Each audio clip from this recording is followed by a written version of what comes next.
Hey everyone, can you hear me? Hi. Hello. How's it going? Can you hear me? Can anyone hear me? Hi.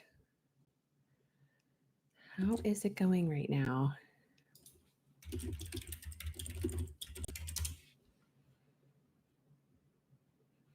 We're going to make sure everyone can hear first.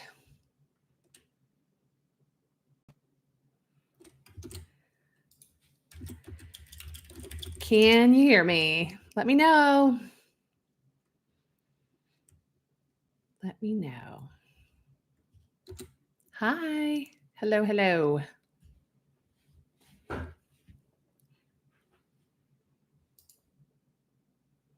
Check, check.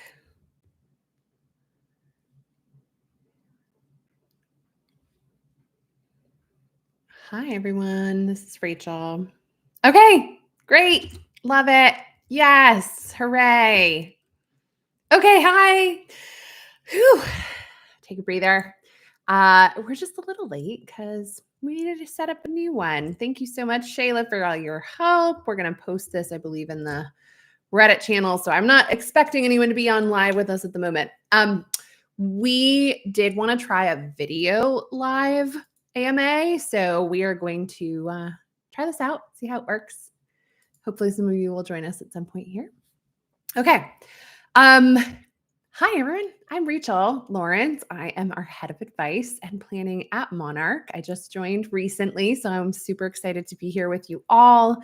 Thank you so much for submitting your questions. We had a lot through Instagram, Reddit, our blog post, things like that. So excited to go through some of those questions with you today. Just a little bit more about me first. I have been doing this about over 20 years now, actually.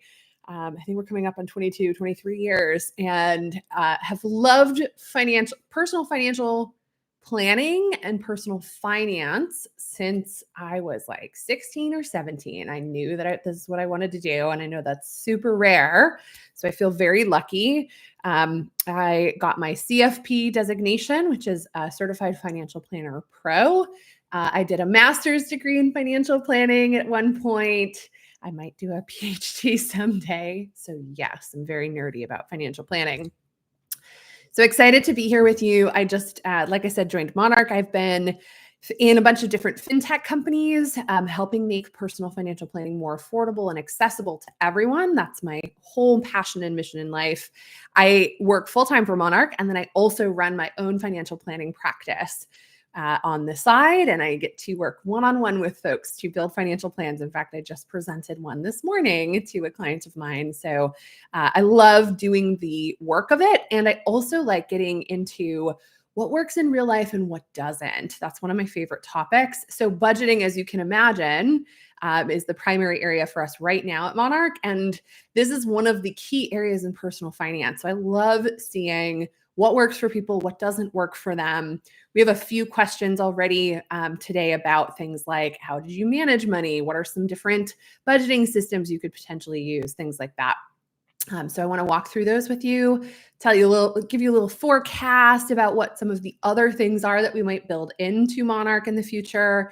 The reason that I am on board is not only to kind of help refine stuff around budgeting, but also to look at goals, financial planning for clients, making sure that our users can do things in the future that are really exciting. So I can't wait to talk with you through those.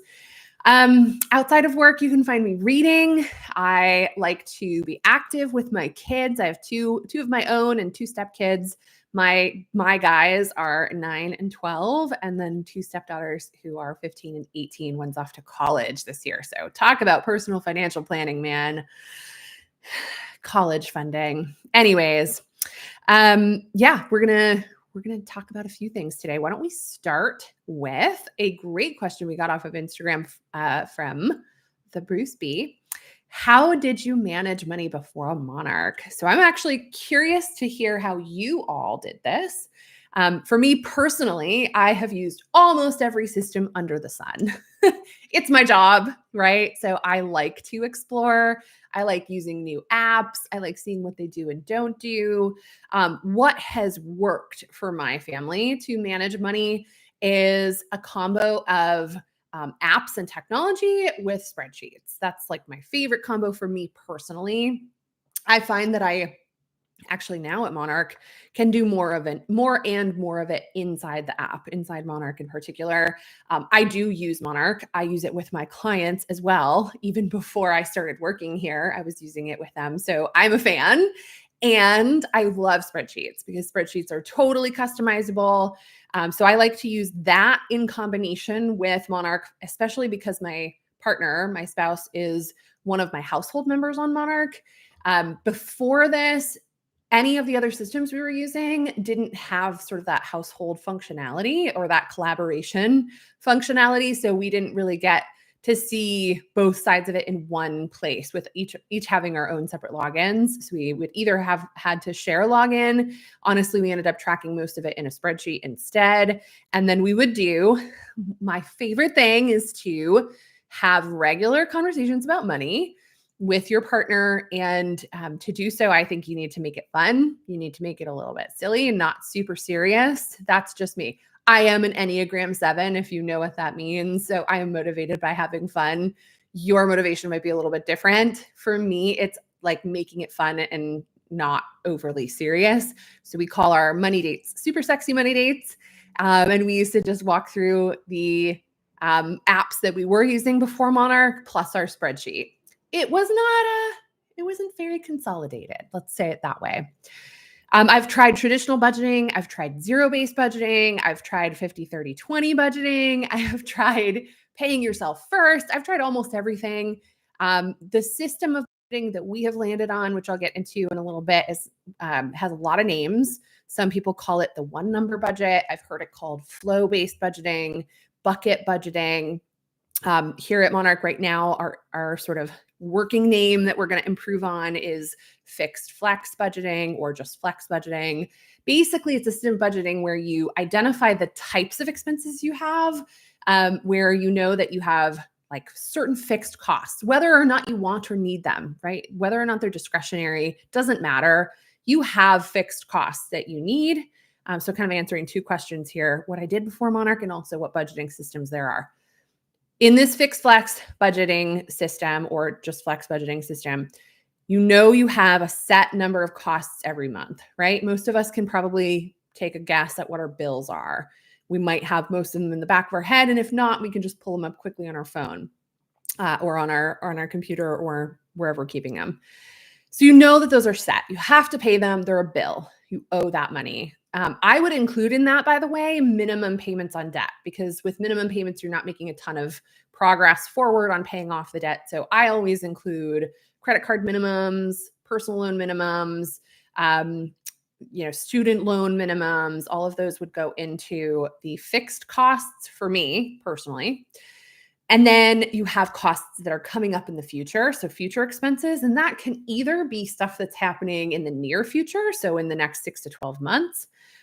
Sometimes people call those things sinking funds, non-monthly expenses, periodic expenses. There's a lot of names for those, but those are the ones that come up not every month, but at least once a year. Things like an annual insurance premium. I have to go register my car. And in New Hampshire, that's pretty expensive because we don't have other types of taxes. So registering my car, travel, gifting, especially around the holiday season at the end of the year. All of these things are happening, but maybe not every single month. But you have to save up for them. You can estimate how much you need to save throughout the year or over X number of months. If I have 3 months left to save for the holidays, then divide that by the number of months left to save, and you get an amount that you know you have to set aside in order to be prepared for those. Some of those amounts are more necessary than others. I have to have my car registration money and my insurance premium money. I may not have to have my full travel budget ready. And if I don't, I have flexibility about choosing whether or not I actually do go on a trip or on the trip, how much I'm spending, right? Same thing with buying gifts, etc. So there's a little bit of flexibility and wiggle room. And then there's also all those goals that we have in the far future, things like saving for retirement, saving for your emergency fund, paying off debt more quickly. Those are all future expenses. If you can get the amount that you need to save for those, then you know what you need to set aside to hit your goals. If you don't know what that amount is, there's some very generic rules that you can follow. Like it's a good idea to set aside 10 to 20% of your income towards your future expenses. Most of that probably needs to go towards retirement. So there's some sort of like baseline numbers that you could use if you don't have your own specific target amounts. So these are all costs you know about. Fixed costs, non-monthly costs, future costs. You know kind of what these are. You can kind of set these and forget these. I would review them a couple times a year, 2 to 5 times a year, probably, maybe 2 to 4, just to make sure that I'm not overspending, making sure that I'm not forgetting about subscriptions. There was a time that I was paying for 2, online streaming subscriptions to the same online streaming provider. You don't want to forget about those. But mostly you can set them and forget them. And then there's everything else. So all of the stuff that varies from day to day, week to week, month to month, groceries, shopping, eating out, gas for a vehicle, entertainment, personal care, charitable contributions if you're not doing them regularly, right? All of these things can vary. And so that's where we spend most of our decision-making power. Our cognitive ability goes towards those decisions. And what we want to do is try to make that as simple as possible with the least amount of judgment possible. So in this fixed flex budgeting system, which I now use, this is the only thing that I have found actually works for me in real life. And I would say the same thing about 80 to 90% of the clients I have worked with on their budgets. This is one of the only things that has worked actually for them in real life. So I set myself a weekly amount for spending on all those other things. It's like an allowance. It's like a safe to spend amount. And as long as I don't go over that amount in a week, I know that I'm on track to hit my budget. I'm on track to hit my goals. I don't really have to worry about everything else because I've mostly planned for them. If something comes up that I wasn't planning for, maybe there's an opportunity to, here's a good one. I had to take my car in for an oil change and my inspection this morning, and they said I need new brake pads. So $600. I'm going to have to come up with $600 sometime in the next month or so. How do we do that? I can either take it out of this variable amount, this allowance amount. Maybe what I do is I set aside $50 or $100 out of the next couple of weeks worth. And then I take a little bit from a pot that I have for car maintenance because I have a non-monthly car maintenance pot that I can draw from. That's what I've been saving up for. I know my car needs maintenance on a regular basis. So I'm going to pull a little bit from that and maybe a little bit from my weekly spending amount. And then, hey, there I've got it. $600 popped up, wasn't the end of the world, right? Otherwise, when you're spending during the week, all you really need to do, you can set up a separate bank account for that amount if you want to, and transfer it whenever you want. I like to do it Thursday afternoon because then I have Friday, Saturday, Sunday. That's when I do the most of my spending. It's all ready to go when it's transferred Thursday afternoon. So I'd like to do it Thursday. I've seen other people like to do it on Saturday. That's their day to do it. Other people like to do it Monday, but you pick a day, you auto transfer this into a second bank account.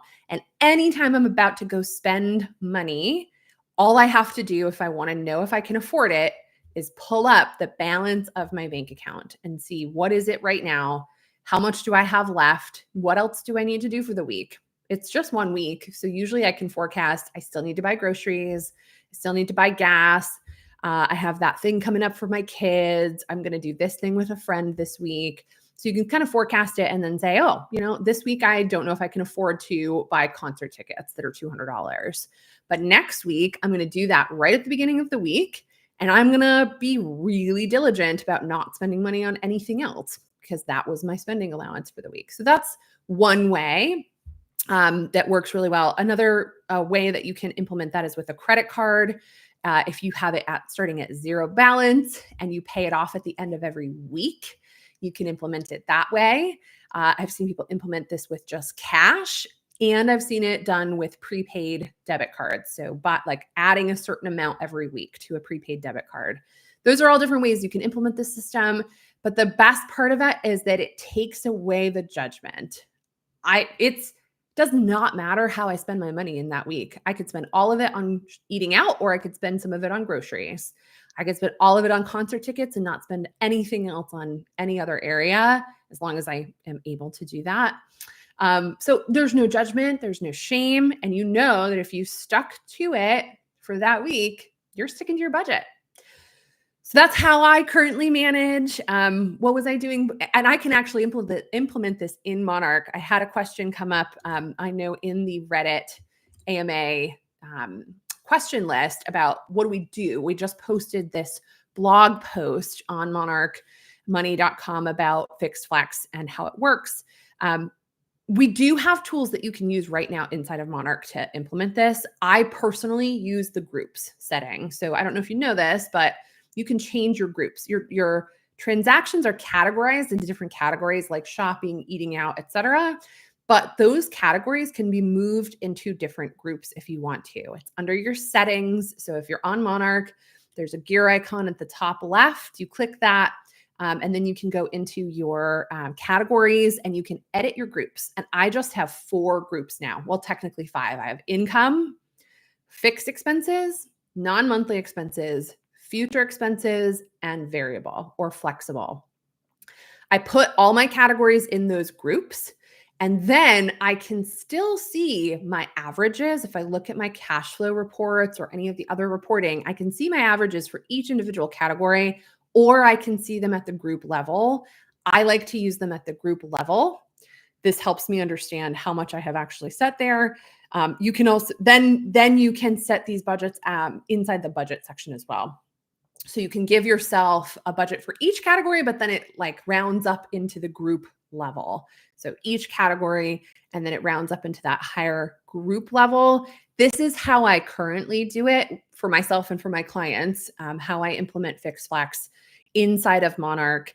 But there's a lot of other things you can do inside of Monarch. And one of the things we want to be respectful of here is not forcing anyone into one particular method of budgeting, because there is a different way of budgeting for every single person. You might take this fixed flex method and go implement it a little bit differently than me. In fact, I almost guarantee you will.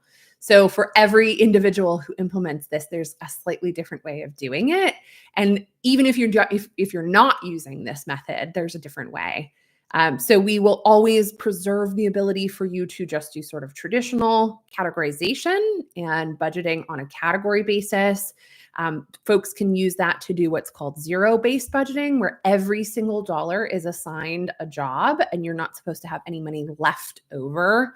So you can assign budgets to every single dollar, so you know exactly where they're supposed to go.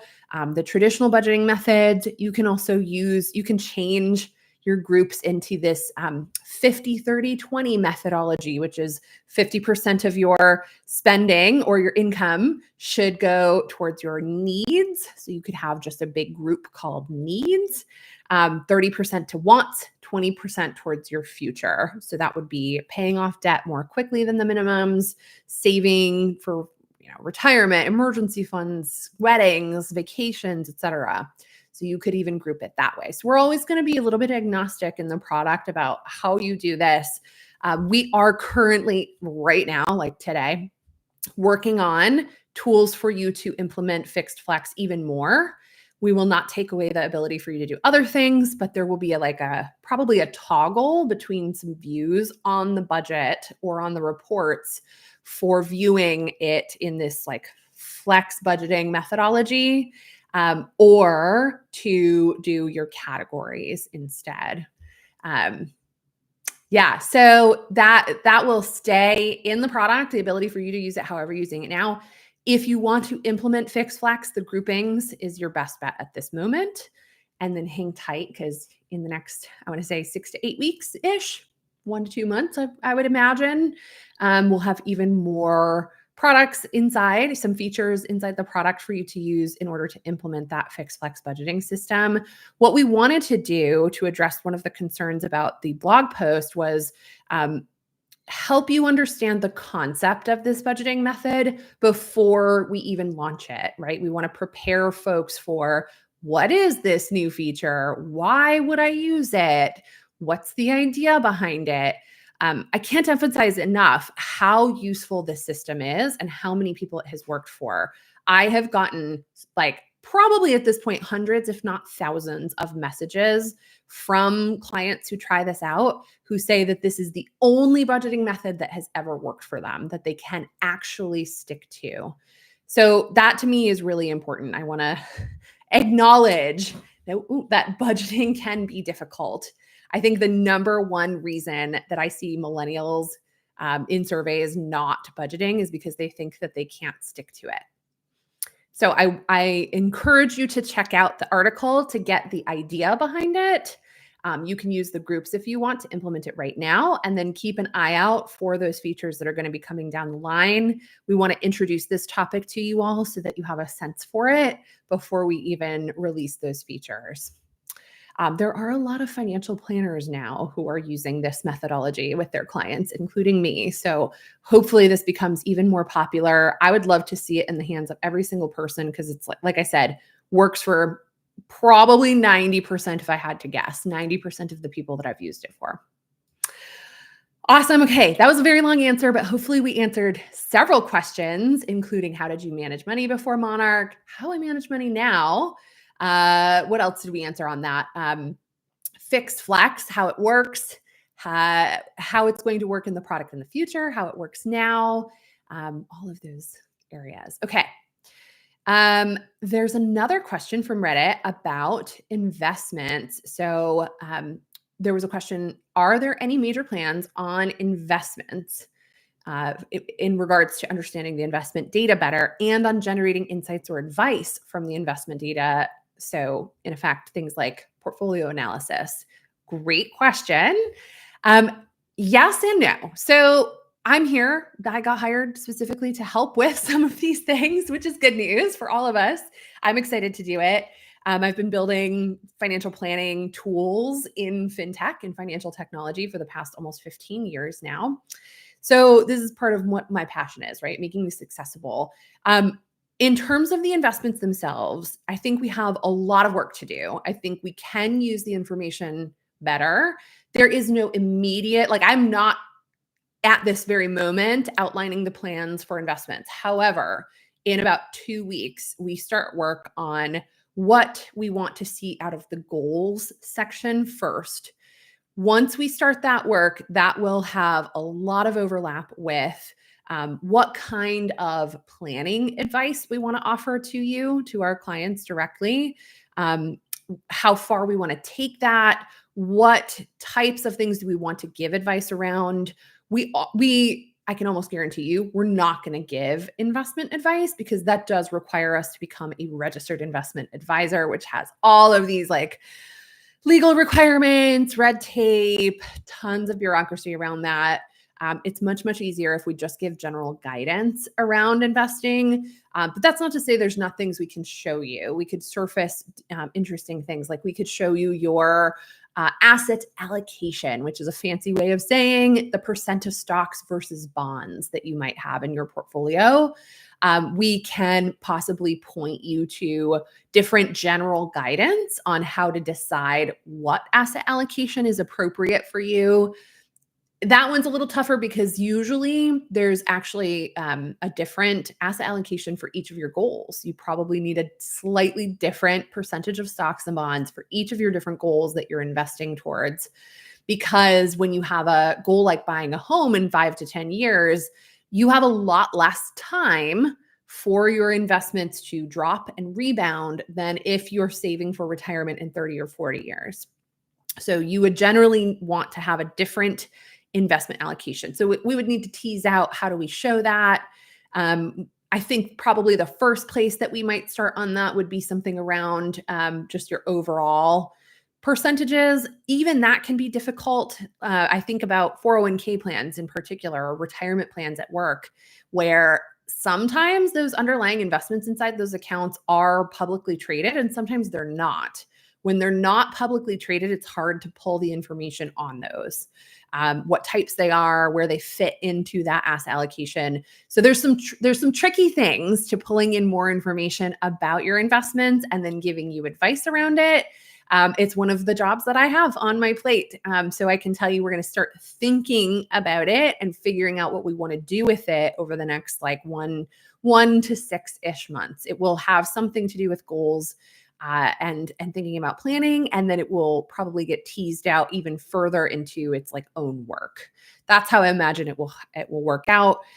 As with anything product related, if we're developing products, if I say that we're going to start talking about it in a month or two, that means that we'll probably build features anywhere from like 2 to 12 months out from now. This is how product development works in general. So nothing on the immediate term horizon. Definitely want to do something with it within the next year. So look for some updates from us as we figure that out. And if you have very strong points of view or opinions, you are welcome to share those with us. And then we're also just going to make sure that it fits in with best practices, what we can do legally. We have to be really aware of that as well on the investment side. Hope that helps answer that question for you. Okay. Another really good question about data. So on Reddit, someone asked, one of the most core things that people look for in any tech is smart predictions. So Monarch Money has been amazing at showcasing our current and past data. The missing link is so what? Connecting the past to the future is what would be tremendously amazing for folks to simplify their financial planning. I agree. Actually, fun fact about me, I first worked with Monarch. My first ever interaction with Monarch was to do a consulting project where I basically put together for them all of the formulas that you would need to know in order to automate financial planning. Everything you would need to know to say, if you had $100 left over in your budget this month, where should that go? So we were looking at things like debt, emergency funds and cash reserves, retirement accounts, plus the order in which you fund retirement accounts, buying homes, saving for weddings, buying cars, going on vacations, saving for college education. So all of the potential different goals that somebody could have. This project was intended for us to have on hand all the formulas we would need to be able to determine that. So my hope is that over the next 1 to 3 years, you will see more and more and more of that baked in. This is my own personal opinion. So this might not reflect Monarch's opinion, and I just want to disclose that. My own personal hope is that someday one platform or multiple platforms will automate financial planning to the point where 80% of people could just get some sort of automated financial plan that fits with their life, their core values, what matters most to them, using automation so that you don't even have to talk to someone. Now, you might still want to talk to someone because there is something to be said for that accountability. I will also caveat to say there's a lot of research going on around behavior therapy and like therapy in general. There's a really cool technology. I don't know if you've heard of this, but there's one out there that I think about in particular, Woebot, WOEBOT, and it's a automated cognitive behavioral therapist. So it's an AI tool, branching logic with some AI responses, large language model responses. And people have reported that they feel as much of a connection with that robot CBT therapist as they do a human. Like 80% of people say they feel as much of a connection with that. So I think even automation, you can feel a connection with. My hope is that we can do this so that it's totally scalable, really inexpensive for people to do. It makes good financial planning really, really widely available. So all that to say, I think there's so much good stuff that we can do with planning inside of the tool. It's my job to figure out what we can do with that and what we want to do initially. I also hesitate to put everything out there, like have all of that financial planning capability out there that you would get through some sort of professional software, like what I use with my clients when I'm doing financial plans, because when you are not in this every day, even when I am, honestly, sometimes it's hard for me to understand, did I use the right numbers in this complex calculator? Because that's effectively what it is. And then how do I interpret that story?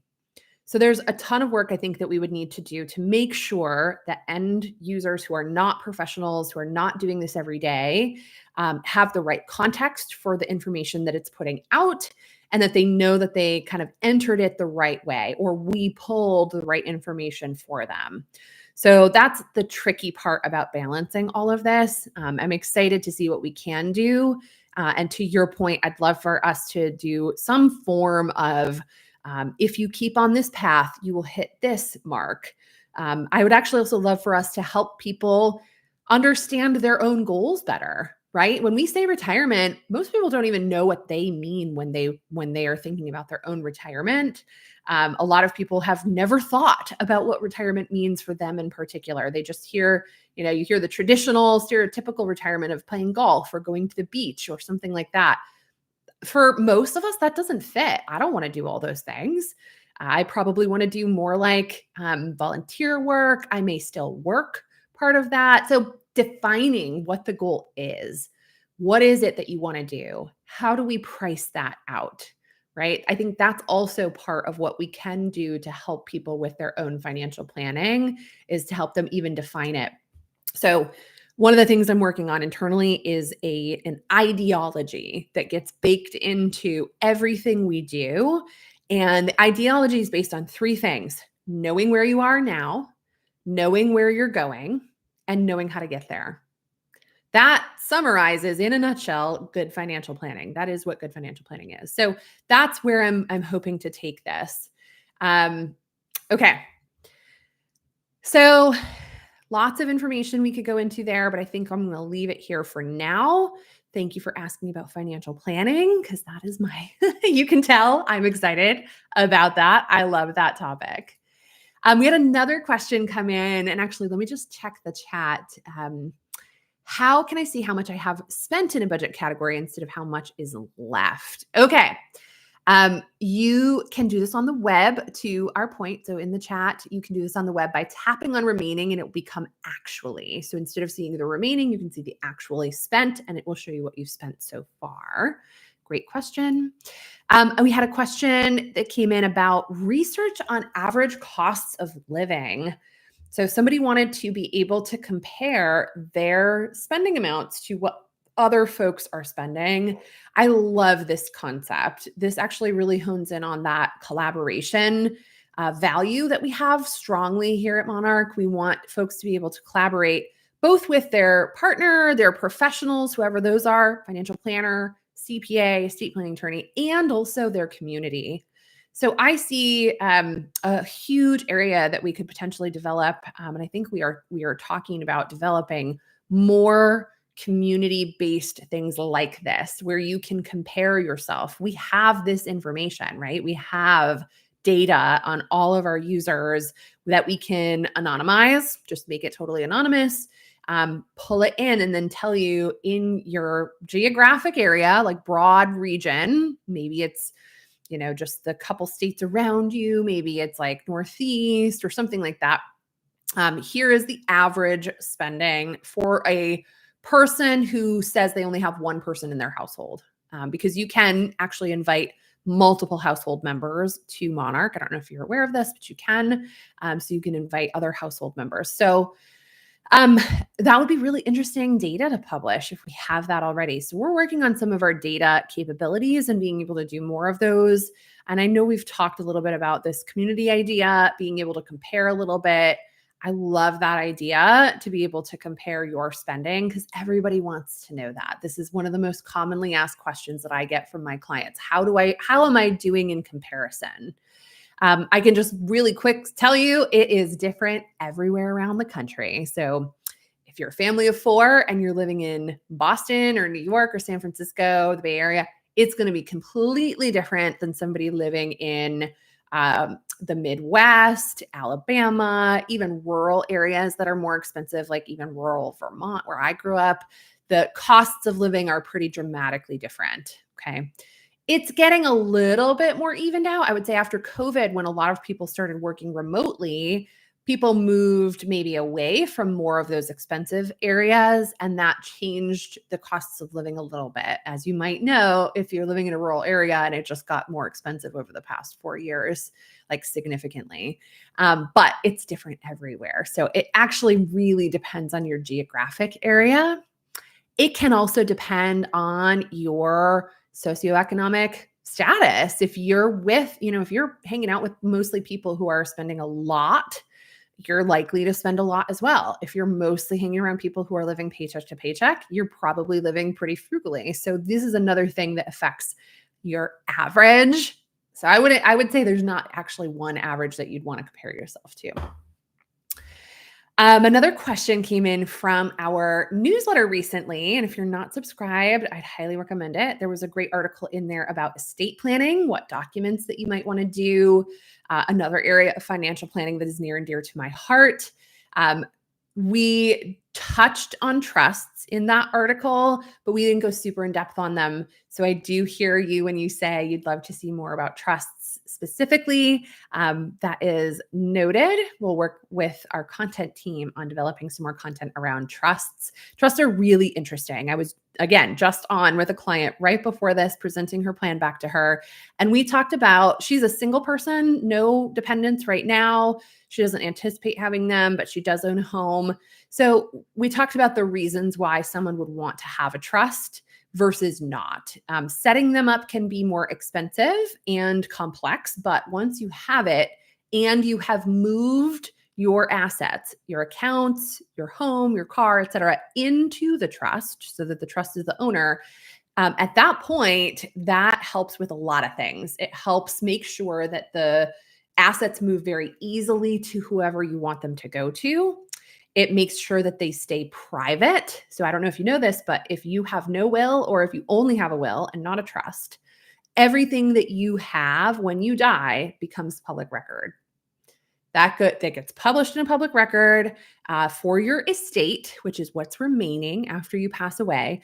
And folks can read through that. So if you have any significant assets or anything like that, and you want it to be private, and you don't want, there are people out there who watch those listings to see what is coming up and then try to contact their remaining descendants so that they can sell them something or sometimes scam them even. So trusts are interesting for privacy reasons because it keeps everything super private. There's a lot of other reasons you might want to trust, more control over who gets what at what time. You can also use trusts for very large estates. So if you know that you're going to have a ton of money left over at the end of your life, you can use trusts to do things like keep money out of the estate and use it only for other people, or only a certain percentage of it goes for you. So yeah, those are some things about trusts that I think are important to keep in mind. We would love to do some more content around that. I love that. And I'm just checking in on time. We've been here for about half an hour, so I'll do about 5-ish more minutes and then we'll wrap things up. Quick observation for goals. It can be clear for what drives completion. Some use credits, others use debits. Yes, hey, we are going to work heavily on goals over the next 2 to 3 months. That is one of my top priorities. We have time on the calendar to really start digging into what we mean when we say goals, what we want to see happen for product functionality. How should it work? I actually think, Brad, that the thing we're going to do first with goals is simplify it. I would like to take one step back first and simplify it a little bit more, potentially take away the mapping of transactions or accounts from the goals first, just so that it's simpler and easier to see. And then we're going to think about how does that all function together. So if I had my own say on this, which, I'm only one of a much bigger team, I would simplify it first and then dig further into the goals. My hope personally, as our head of advice, is to eventually see goals be a place for you not only to track your progress against them, but also to help you define them. To my point earlier, a lot of us don't even know what to set as the goal. So I'd like us to do even more work around helping our clients define what their goals are. When you say you want to buy a house, what does that mean? How much do you need to think about needing out of pocket in loans, for your monthly budget, all of those areas? When you say you want to fund education for you or a child, what do you mean by that? So helping folks define those goals, I think, is the very first step. Again, that ideology is know where you are, know where you're going, know how to get there. This is part of knowing where you're going, right? Setting the goal, defining it, figuring out what that means for you. And then we can start to do more predictions and projections about if you keep on this course doing this thing, you'll get here. Here's where you are in terms of your progress on this. So yes, lots of great updates, I think, over the next year or more on goals, but specifically this is a focus of ours, with a goal to release updates before Thanksgiving. So internally, that's our goal. Okay. All right. A couple more minutes here. I love this question, so I'm just going to answer it right now, which is, it would be cool to hear more about retirement planning and especially which buckets to fill first. Okay. Love this question. So again, first project I ever worked on with Monarch was this list of all the formulas you need to decide where your money goes. So a waterfall, if you will. If this, then that. There's a lot of branching logic to it. Basically, here's the order, right? Most people need to save for retirement unless you've got an amazing pension, which is very rare these days. Most of us in the US need to save for retirement. There are, in the US, specific account types that are available to you in some places. All of us who earn income in the United States have an option to do an IRA, an individual retirement account. Now, you could do a traditional IRA, which means you set the money aside pre-tax. Technically, you're just doing it out of pocket, and then you get a refund on your tax return because you get to deduct it from your income. But that is pre-tax money, okay? Goes in, you haven't paid taxes on it because most of the time, most people get to deduct it from their income. Sometimes you don't, and in that case, that's actually like a different option. Deductible pre-tax IRA contributions. And then Roth contributions, which are after tax. You pay your income tax today, and then you never pay taxes on that money again, even if the investments grow and grow and grow, as long as you take it out appropriately. So not within the first 5 years and not before age 59 and a half. So as long as you take that Roth money out appropriately, you never pay tax on it again after you put it in. So those two accounts are available to most people. Everyone can do an IRA. Most people can do a Roth IRA. That depends on your income. So there's income limits on that. But if you can't do that, you can at least still do the IRA. Those deductions might not be deductible. I know that's ironic. Those amounts you contribute may not be deductible. So here's the order. If you're eligible to do a Roth IRA, I always say do that first. Whatever you have at work. The only exception is if you're not great at setting aside money from your bank account and you have, if it's better for you to keep it out of sight, out of mind, and you have an option at work to make contributions to a retirement plan, use that. Out of sight, out of mind is best for most people. It just helps you get the stuff set aside that you need to get aside, okay? At work, if you are eligible to do a Roth IRA outside of work and you have a Roth option inside of work in your work plan, use the Roth option in your work plan. That typically will give you up to $23,000 a year for most people of room to make contributions. That's a lot. So most people don't even max that out. Some people do. Then you can do the IRA if you're the kind of person who it's great. It's easy for you to set aside money from your checking account or something like that. The IRA is next. A non-deductible IRA is like a lower choice of mine. If you have a high deductible healthcare plan, you don't have a lot of healthcare expenses, and you have the chance to do an HSA, a health savings account, where you can build that money up and you can use some investments inside of that. That's another place that you can stash some money, especially if you can afford to pay out of pocket for your healthcare costs. Because if you stash the money in the HSA, you don't take it out until you're 65, and then you use it towards your healthcare, you have never paid tax on that money and you never will. So an HSA is a very interesting one as well. I am also sometimes just using traditional brokerage accounts if you've maxed everything else out, or if you know that you're planning to retire before age 59 and a half and you're going to need money before then, you may want to do a portion of your savings into a traditional, like regular old taxable brokerage account.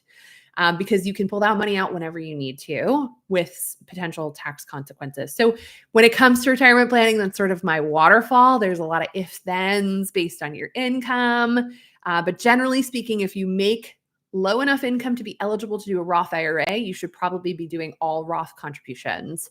If you're on the edge of that limit, then maybe you should be doing some traditional contributions at work and some Roth contributions. And then if you make really high income, you're in the top income tax bracket, which right now is really high. It's like $390 for a single person and $500 something for a married couple. If you're in that top bracket, then it doesn't make sense to do Roth contributions right now most of the time.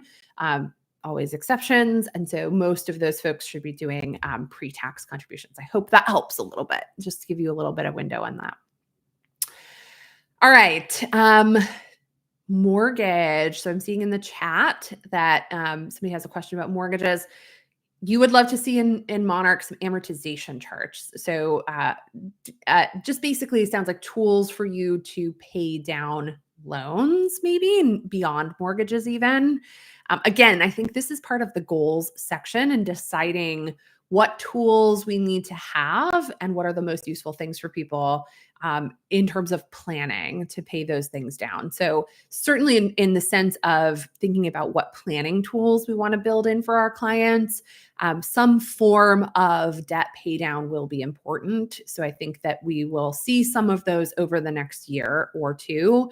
I don't know that that's our first priority, but I definitely think that that needs to get included for a lot of folks because all like 9 out of 10 Americans have debt, whether that's mortgage debt, student loan debt, credit cards, doesn't matter. 90% of us have some form of debt. So we absolutely want to make sure we can tackle that. Whew. All right, folks. That was a lot to get through. I think we might have had a few more questions come in, but I'm going to leave it at that for today. So I'm excited to have gotten to chat with you a little bit about everything. Feel free to continue to submit more, and you can always email us, especially at support. If you have more questions, we do keep a pretty close eye on Reddit, as you can tell from our community manager, Shayla. Big shout out to Shayla for doing such an amazing job staying on top of questions and concerns that pop up, especially in our Reddit and Instagram and other social media spots. So thanks, Shayla. You're always welcome to email support if you have direct questions. And yeah, Brad, to your question, I know that Shayla is going to probably answer that too, but how often are we doing AMAs? I think pretty frequently. I think our hope is to do like one a month or maybe a little bit more. I would love to do even more of this with you all. So maybe we'll do this like once a quarter with me. I don't know, Shayla, we can talk about this. So if you have more financial planning questions and you really want them answered, it would be good to know that. Tell us if that is the case. As often as it is wanted, Shayla, yes. We are just warming up. So thanks so much for joining us. Thanks for your patience with our little technical glitches at the beginning. It was so nice to see you all on here. Summer is halfway done, friends. I hope you have a great rest of your summer. Make the most of it. Make sure to take some time off. Find what budgeting system works for you. Spend a little time nerding out about it. And I will see you in the weeds at Monarch. All right. Take care, everyone. Have a great rest of your summer. Bye.